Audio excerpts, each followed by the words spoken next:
चलो भाई, थोड़ी सी चर्चा कर लेते हैं। ग्रुप डी का जो फॉर्म आया है, बच्चे बहुत पूछ रहे हैं कि सर ग्रुप डी का फॉर्म किस जोन से भरा जाए, जहां से कट ऑफ कम आए वो वाला जोन बता दीजिए। तो यहाँ पर मेरी दो बात सुन लीजिए, दो बातों में आपका सब कुछ क्लियर हो जाएगा। पहली चीज, आपको ये देखना है कि सबसे ज्यादा वैकेंसी कहाँ पर है। तो सबसे ज्यादा वैकेंसी कहाँ पर है आप देखोगे, मुंबई में और उसके बाद दिल्ली में, यहाँ पर सबसे ज्यादा है। मुंबई में आप देखोगे तो 3148 है, और अगर दिल्ली में देखोगे तो 3537 है। ठीक है, इन दोनों में वैकेंसी सबसे ज्यादा है। लेकिन क्या इसका मतलब ये है कि जहां वैकेंसी ज्यादा है वहां पर कट ऑफ कम रहेगी? नहीं, हरगिज नहीं। ठीक है, इसका मतलब बिल्कुल नहीं है कि जहां वैकेंसी ज्यादा है वहां कट ऑफ कम रहेगी। तो क्या इसका मतलब आप देखोगे, अगर सबसे कम वैकेंसी आप देखोगे कहाँ है, तो आप कहोगे सर हुबली में है। उसके बाद अगर आप देखोगे तो ये भुवनेश्वर में है ना। आप देखोगे तो हाजीपुर में भी कम है। इन जोनों से भर दिया जाए क्या? नहीं। ठीक है, अब जितने दूर का जोन चुनते हो वहां वैकेंसी कम होती है। कम वैकेंसी में कट ऑफ हाई जाने के चांसेस बहुत ज्यादा बढ़ जाते हैं, क्योंकि नंबर ऑफ स्टूडेंट्स बढ़ जाते हैं। ठीक है, अब तीसरी चीज सुनो जरा।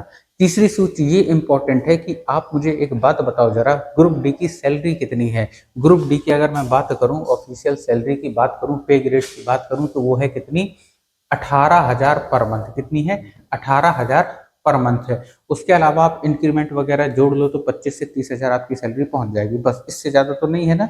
अगर आप कोई बड़ा शहर चुनते हो, दिल्ली, मुंबई या कोलकाता जैसा, चेन्नई जैसा कोई शहर चुनते हो, तो आप समझते हो कि 30-35,000, 25,000 में आपका वहां का खर्चा चल जाएगा?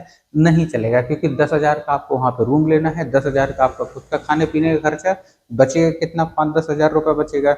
इतने में आपके कुछ एक्स्ट्रा खर्चे आ गए, वो भी पैसा चला जाएगा आपका। ठीक है, आपको करना केवल इतना है कि आप जिस जोन में रह रहे हो, ठीक है, जिस जोन में रह रहे हो, या तो आप उसी जोन से फॉर्म भरो। और अगर उस जोन में वैकेंसी बहुत ज्यादा कम है तो आप क्या करो, अपने आसपास का कोई जोन सिलेक्ट कर लो। सबसे बेस्ट आपके लिए यही रहने वाला है।